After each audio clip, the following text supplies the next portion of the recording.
حضار محترم،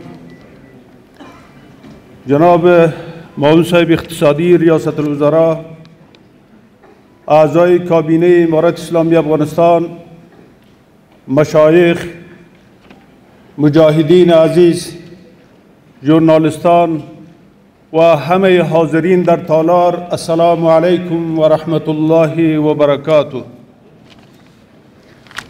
نخست جا دارد به مناسبت این محفل پرشکوه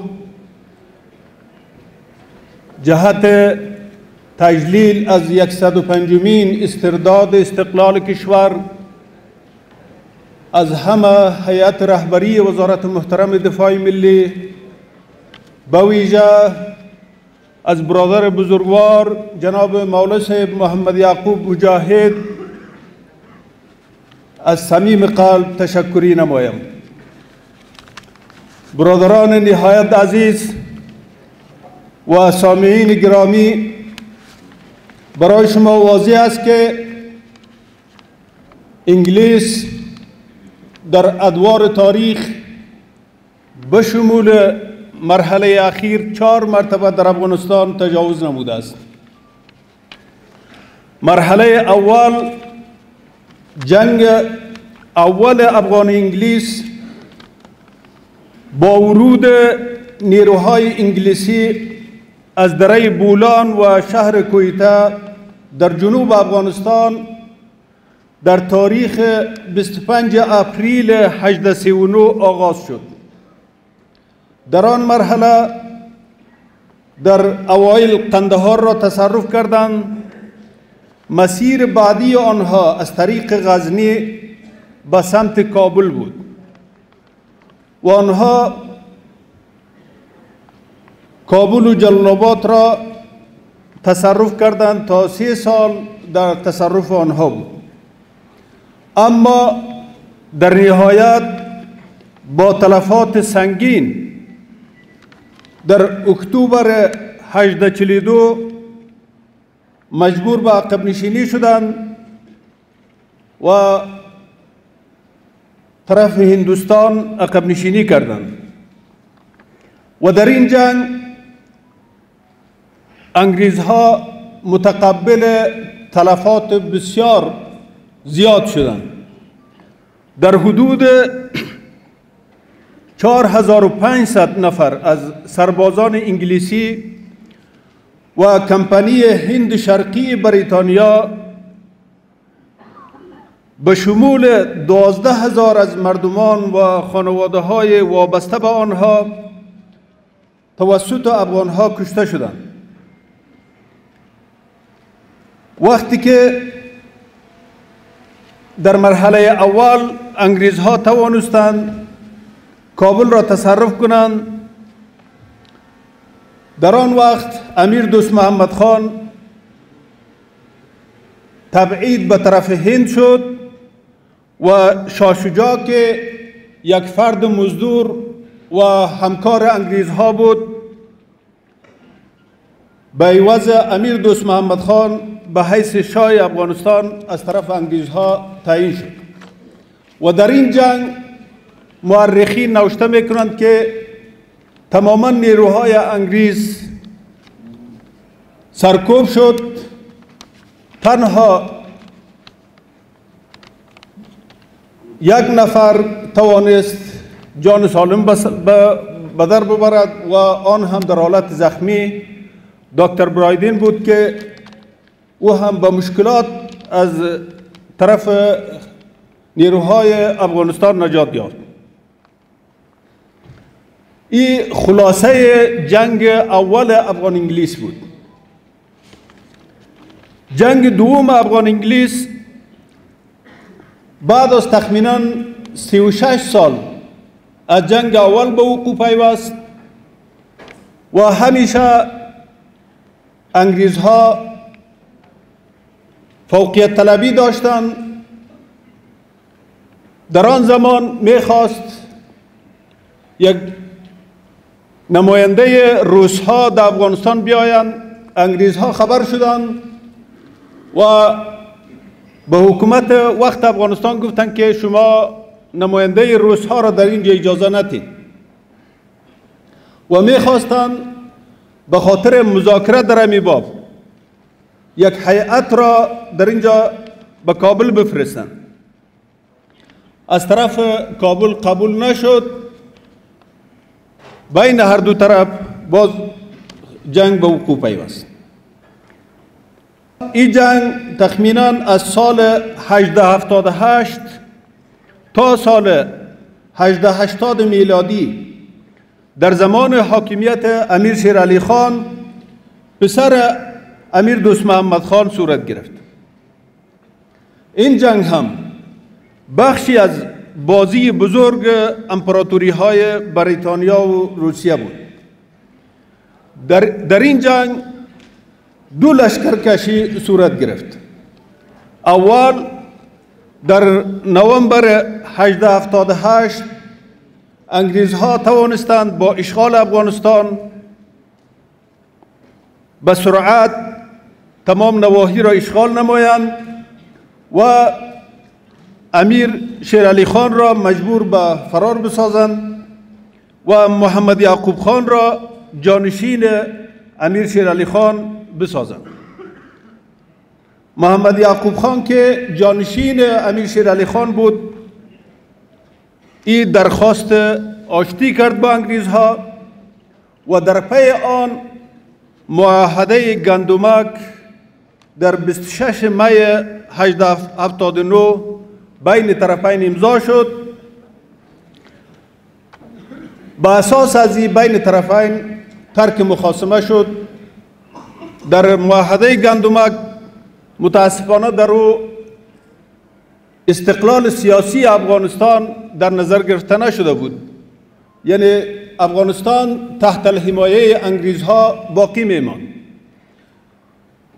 بجز عده محدود نفرات انگلیس ها در پایتخت، دیگر در امورات سیاسی باید افغانستان از انگریزها باید پرسان میکرد. با اساس معاهده گندمک یک هیئت انگلیس ها به رهبری لوئیس چاواگناری به کابل فرستاد، اما در 3 سپتامبر او به هلاکت رسید، کشته شد. باز هم این مسئله باعث از سرگیری جنگ به دست محمد ایوب خان و کنارگیری محمد یعقوب خان شد. لشکرکشی دوم در سپتامبر 1880 وقتی که انگلیس ها توانستند محمد ایوب خان را مغلوب بسازند در قندهار و امیر عبدالرحمن خان را به جای از او جانشین نمایند و در نتیجه معاهده باز با امیر عبدالرحمن خان، یعنی او را وادار ساختند که معاهده گندمک را باید قبول کند و سربازان انگلیسی به طرف هند عقب نشینی کردند. در اپریل 1881 بعد از توافق به طرف هندوستان برآمدند. این خلاصه جنگ دوم افغان انگلیس بود. در این مرحله افغانستان تحت الحمایه انگریزا بود، یعنی نفرات نظامی آنها وجود نداشت. در مسائل سیاسی باید از اونا پرسان میکرد. وقتی که امیر امان الله خان گفت دیگر معاهده گندمک برای ما قابل قبول نیست، در 3 جبهه بر علیه انگریزها جنگ را شروع کرد. این به نام جنگ سوم افغان انگلیس و یا به نام جنگ تل هم در تاریخ یادآوری شده است. جنگ تل به خاطر ازی گفته شده است که در جبهه پکتیا از این استقامت مجاهدین توانستند بسیار موازی مستحکم انگریزها را در اطراف تل تسخیر نمایند و به همین خاطر این جنگ به نام جنگ تل هم در تاریخ یاد شده است. جنگ سوم افغان انگلیس از 4 ماه می 1919 شروع شد و تا 26 می 1919 ادامه یافت. سرانجام در 3 جون 1919 بین طرفین درخواست آتش بس شد و هیئتی از طرف انگلیس ها و یک هیئتی هم از طرف حکومت افغانستان به رهبری علی احمد خان که در آن زمان وزیر داخله بود و نمایندگی انگریزها را همیلتون گرانت انجام میداد. بین طرفین در راولپندی مذاکرات صورت گرفت. در نتیجه مذاکرات با هم معاهده راولپندی را امضا نمودند. در همین تاریخ انگریزها قبول کردند استقلال سیاسی افغانستان را که از امروز 105 سال قبل بود. انگریزها استقلال سیاسی افغانستان را به رسمیت شناختند. این یک دستاورد خوب بزرگ برای افغانها بود. برادرای نهایت عزیز، در ادوار تاریخ 20 سال قبل هم انگریزها باز در چوکات ناتو آمدند در افغانستان. در این مرحله هم در بعض مناطق بر بالای ملت افغانستان بسیار ظلم و قریه ها را بیجا بمبارد کردند، مردم های ملکی را به شهادت رساندند، زراعت ها را تخریب کردند و الحمدلله در نتیجه رشادت و مقاومت مجاهدین الحمدلله این بار هم انگریزها در چوکات ناتو باز هم رو به شکست شدند. ملت افغانستان توانست باز هم آزادی و استقلال و حاکمیت عام و تام، حاکمیت سیاسی و اقتصادی و امنیتی خود را کسب نماید و الحمدلله امروز ما و شما شاهد یک نظام اسلامی هستیم در وطن عزیز خود و از آزادی های سالهای قبل هم تجلیل میکنیم. جنگ بر آزادی، جنگ بر استقلال در هر تاریخی که باشد او برای ما قابل احترام است. حقوق مسلم ملت ما هست. هر تجاوزگر در هر تاریخ یا در زمانهای گذشته آمدند و یا در آینده به یک وجب خاک افغانستان پای خود را بگذارد، ملت افغانستان و نیروهای امنیتی افغانستان قاطعانه انشاءالله از او دفاع خواهد کرد. مجاهدین عزیز و حاضرین محترم، آیه مبارکه که در حضور شما تلاوت کردم، الله متعال می فرماید که اگر شما شکر الله را بکنید الله تعالی نعمتهای خود را برای شما زیاد می کند. الله تعالی برای ما آزادی داده است. الله تعالی برای ما استقلال و نظام اسلامی نصیب کرده است. این بزرگترین نعمتهای الله متعال است.